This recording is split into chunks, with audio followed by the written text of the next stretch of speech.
Assalamualaikum warahmatullahi wabarakatuh. Salam sejahtera untuk kita semua. Halo Sobat GovPod, saya Andi Nurul Istiqamah Bate selaku MC pada hari ini. Episode Government Podcast kali ini kembali hadir dengan tema yang sangat menarik. Temanya yaitu Pemilu 2024, catatan kritis dari mahasiswa. Hari ini kita akan menjelajahi berbagai aspek terkait dengan Pemilu 2024 melalui lensa kritis mahasiswa bersama Kakak Adinda Natasha Aprilia yang biasa disapa Kakak Nata dari Senat Mahasiswa Fakultas Ekonomi dan Bisnis Universitas Hasanuddin. Kak Nata, apa kabar Kak? Baik, siapa namanya? Isti, bagaimana kabarnya? Alhamdulillah baik. Di tengah cuaca Makassar yang sedang tidak panas. konsisten ini Kak.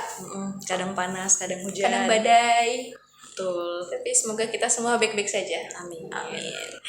Jadi seperti temanya, kita bersama-sama ketahui bahwa pemilihan umum adalah momen yang sangat penting bagi sebuah negara, terkhusus bagi negara demokrasi. Pemilu juga dijadikan sebagai ajang aspirasi para generasi muda, terkhusus bagi kita mahasiswa. Mungkin tanpa berlama-lama lagi Kak, mungkin kita bisa ngobrol santai saja. Santai saja. Sebagai seorang pegiat lembaga kemahasiswaan, tentu sekarang isu-isu tentang pemilu sedang hangat Kak, dijadikan bahan pembicaraan. Kajian-kajian tentang pemilu banyak sekali dibuka dimanapun. Nah, kalau dari Kak Nata sendiri melihat bagaimana sih pemilu 2024 ini? Kan banyak yang bilang kalau pemilu 2024 ini pemilu yang paling banyak gimmicknya nih Kak, biar masuk FYP. Iya. Menurutku gimmick begitu toh salah satu kampanye ya, karena menurut data juga hampir 56% dari rakyat Indonesia itu Gen Z. Jadi bagaimana ini paslon melakukan kampanye agar menarik Gen Z, generasi muda. Terus menurutku juga pemilu itu salah satu medium demokrasi melalui pemungutan suara oleh masyarakat untuk menentukan siapa pemimpinnya, atau di sini presiden loh.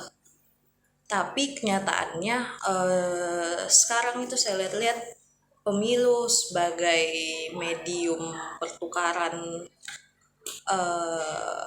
komoditas politik, di mana suara rakyat sebagai alat tukar dan komoditasnya itu pemimpinnya atau presiden. Kalau dari Isti, bagaimana itu pemilu dengan segala gimmick-gimmicknya? Kalau sekarang gimmick-gimmicknya sepakat dengan yang tadi dikatakan sama Kak Nata. Hadirnya gimmick-gimmick dari pemilu ini itu juga berdasarkan dari pasarnya, yaitu pasarnya sekarang itu Gen Z lebih banyak. Gen Z ya tidak bisa menutup kemungkinan sekarang Gen Z itu suka sama yang gimmick-gimmick. Kan Kak. Kalau kan kemarin sudah debat nih Kak, debat capres yang temanya itu pemberantasan korupsi, HAM, pemerintahan hukum dan peningkatan layanan publik. Kemudian juga ada debat cawapres yang menarik sekali kemarin, mengangkat tema tentang ekonomi. Nah, geopolitik. Iya, dan dari kedua debat tersebut banyak perspektif dari masyarakat yang kemudian berubah dari satu paslon, kemudian apalagi kalau Gen Z itu banyak yang swing voters Kak, yang gampang berubah. Nah, kalau dari Kak Nata sendiri melihat setelah debat ini, apakah ada yang berubah? Sebenarnya dari awal saya belum pasti pilihannya. Terus masalah debat kemarin banyak juga lewat gimmick-gimmicknya di FYP. Terus saya rasa masyarakat masih punya waktu lah untuk mempertimbangkan siapa pilihannya. Jangan sampai karena suatu isu yang diangkat, entah itu relate, entah itu pembawaannya baik, itu jadi bahan pertimbangan. Tapi masih banyak lagi hal-hal atau visi misi yang bisa dilihat. Masalah di masyarakat juga bisa dilihat apakah paslon angkat masalah tersebut atau tidak, histori dari paslon juga seperti apa. Itu ya. Kalau Isti sendiri melihat gimmick-gimmick di FYP terkait debat capres bagaimana? Debat capres dan cawapres kemarin Kak, banyak berseliweran di FYP. Ada yang potongan-potongannya, ada beberapa yang blunder juga. SG itu apa? SG itu apa? Terus ternyata dibaca juga. Dibaca juga. Semuanya ternyata nyontek juga. Jadi yang mana ini? Yang mana ini? Terus kemudian kalau dari Kak Nata sendiri nih melihat potensi terjadinya polarisasi pada pemilu 2024 ini bagaimana Kak? Polarisasi pasti dari dulu itu selalu ada, tapi sebagai masyarakat itu, terutama mahasiswa, pantasnya harus kritis melihat masalah-masalah yang selalu terungkit di menjelang pemilu. Jadi sebaiknya bijak lagi dalam melihat, jangan sampai terulang kembali masalah yang itu saja. Kalau Isti gimana melihat polarisasi Polarisasi di pemilu apalagi kayaknya tentang identitas? iya, politik identitas Kak. Terus dinasti politik juga sekarang hangat sekali dibicarakan. Jadi kayak kita Gen Z juga bingung. Siapa ya, pilih siapa. Dan dari kebingungan itu Kak Nata, tidak sedikit ternyata Gen Z ini berpikir saya golput nih deh. Iya. Kayak saya Karena tidak usah terlalu ribet. Karena terlalu ribet, bukan karena bingung memilih siapa, tapi karena tidak ada yang mereka merasa pantas untuk dipilih Kak. Kalau dari Kak Nata sendiri bagaimana Tentang golput tentang golput? Golput sebenarnya dari dulu kan sudah ada, cuman sekarang kayaknya lebih concern karena saya rasa juga anak muda sudah sadar nih lah, walaupun sadar tentang gimmick itu, setidaknya lumayan oke Ji ya, setidaknya dia sadar kalau politik Indonesia ini lagi begini. Dan soal golput, terlepas dari pilihan dan hak tiap individu, entah dia mau golput atau tidak, seharusnya individu itu sadar kalau apapun pilihannya itu pasti berdampak pada masyarakat luas. Kalau misalnya dia golput, otomatis dia suaranya mendukung paslon yang memiliki suara terbanyak. Jadi setiap individu itu perlu sadar kalau walaupun dia golput, dampaknya bukan cuma dirinya sendiri. Oke, memang dia ndak pusing, memang dia ndak mengambil keputusan A atau B atau C, tapi dampaknya itu ke masyarakat luas. Kalau istri sendiri bakal golput ini atau gimana? Insya Allah tidak. Insya Tapi Allah masih enggak. bingung Kak, ini mau pilihnya siapa. Jadi yang ini. Aduh, yang mana ini? Yang berapa ya ini?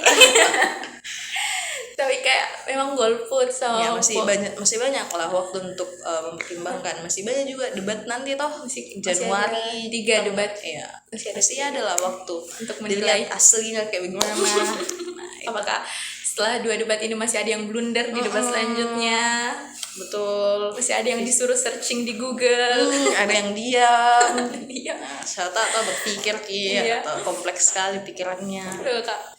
Kalau setelah sekian banyaknya gimmick dan drama-drama di pemilu 2024, Kak, apa kekhawatiran paling besar, Kak? Khawatir sebenarnya dari tahun ke tahun pasti itu selalu ada konflik. Saya berharap kalau tiap pemilu itu jangan dijadikan sebagai konflik lawan A atau B, lawan identitas ini, lawan identitas itu. Tapi kita ini perlu bersatu, lihat apa sih yang dia bawa ini paslon, visi misi seperti apa, kinerjanya seperti apa, histori ke belakang itu seperti apa, apakah kompatibel untuk menjadi presiden atau tidak. Itu sih khawatirnya bakal terjadi konflik karena bawa identitas dan sebagainya. Kalau Isti khawatir kenapa ini? Masih ada gimmick-gimmick atau gimana? Khawatirnya banyak yang golput sih, Kak. Karena terlalu kompleks, terlalu rumit. kompleks. Sepakat sedih sama yang dikatakan sama Kak Nata kalau untuk memilih pemimpin itu harus dilihat rekam historinya dia, rekam kinerjanya kemarin. Apakah memang sudah kompeten untuk menduduki jabatan sebagai presiden ataupun wakil presiden. Betul. Dan ternyata setiap paslon sekarang ini Kak, dia tuh dari setiap paslon ini pernah menjabat sebagai kepala daerah. Mereka masing-masing menjual jiwa-jiwa kepemimpinan dari setiap paslonnya. Nah, sebagai agent of change sendiri Kak, apa yang Kakak rasa bisa sebagai mahasiswa lakukan untuk bersama-sama menyukseskan pemilu 2024 nanti?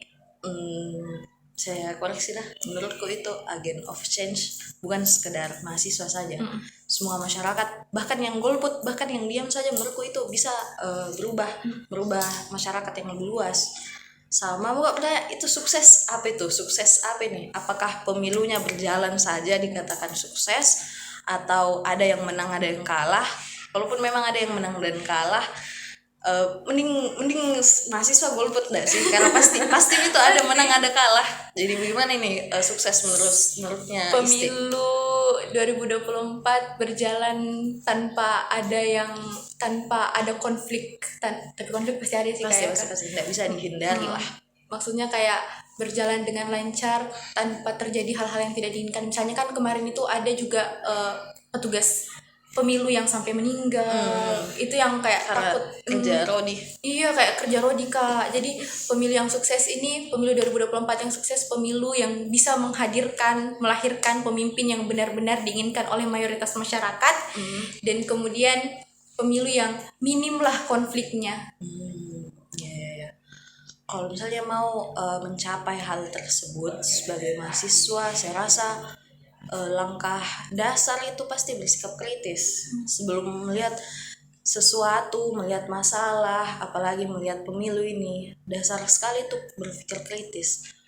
Dan kurasa terkadang mahasiswa itu stucknya kritis itu mengkritik segala hal, padahal tidak. Kritis itu mengetahui atau sadar terkait masalah yang ada di depannya. Apakah betul itu masalah, apakah itu dampak, apakah itu sebab. Jangan sampai itu adalah seharusnya solusi tapi dilihat sebagai masalah. Jadi langkah awal saya rasa itu bersikap kritis sih. Lihat juga seperti yang tadi saya bilang, jejak historisnya. Kalau misalnya Isti tadi bilang semuanya ada, apalagi masa pemimpinnya yang kemarin-kemarin. Nah itu dilihat bagaimana caranya memimpin. Apakah yang disejahterakan itu masyarakat luas atau masyarakat tertentu, atau cuman segelintir orang? Siapa yang dia sejahterakan, siapa yang dia maksud itu masa depan emas? Yang emas ini siapa? Anak muda emas yang mana ini anak muda emas? Apakah semuanya? Apakah yang beberapa segelintir atau gimana? Itu sih. Kalau Isti sebagai mahasiswa ini dari sudut pandang Ilpem, Sepakat dengan yang dibilang Kak tadi, bahwa kritis itu bukan hanya sekedar mengkritik, karena banyak sekarang mahasiswa kayak protes terus. kritik terus, tapi dia lupa bagaimana mau diselami ini masalah, dicari tahu ini sebenarnya solusi atau masalah sebenarnya. Mungkin terakhir Kak, apa pesan Kakak untuk pemilih pemula, terkhusus mahasiswa? Karena saya juga ini masih pemula, jadi saya tidak tahu mau berpesan apa. Isti baru juga. Jadi apa ini yang bisa saya kasih pesan? Tidak tahu Pak juga ini, enggak tahu Pak juga ini.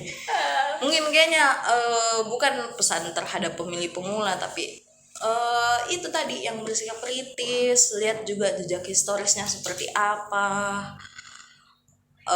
Pemimpin yang kemarin-kemarin itu seperti apa saja yang kapabilitas yang bisa dia bawa, apakah visi misinya itu berdasarkan masalah yang ada di Indonesia atau hanya sekedar janji-janji kosong. Kayak ngapain mau kita bermimpi-mimpi besar sedangkan ada prioritas masalah yang mesti kita lihat di sini. Itu sih. Kalau Isti sendiri sebagai sama-sama kini pemula, kira-kira ngapain gini nanti? Kira-kira apa yang harus disiapkan ini, Isti? Disiapkan Kak kuota untuk mencari tahu jejak historisnya masing-masing paslon. Tidak pokoknya kan sekarang Gen Z itu Kak, kayak patokannya itu FYP-nya, apa yang lewat di FYP itu yang dia percaya. Bukan sebenarnya bukan Gen Z saja Kak, orang-orang tua juga banyak sekali yang percaya. Memang dari dulu toh begitu. Kayak hoax-hoax yang tersebar. Maka dari itu kita mungkin sebagai generasi muda, pemilih pemula khususnya, bisa mungkin lebih kritis untuk menyaring informasi-informasi apalagi terkait pilpres pemilu 2024 nanti. Baik, itu tadi Kak beberapa pertanyaannya. Mungkin ada closing statement dari Kak Nata? Closing statement, siapapun pemimpinnya, kalau misalnya sistem tidak berubah itu sama aja kayaknya deh. Kesenjangan dan ketidakadilan itu masih terus ada. Jadi bijak-bijak dalam memilih pilihan, tidak hanya sekedar pemilu, tapi pilihan-pilihan lain juga itu perlu dilihat. Saja kalau Isti closingannya.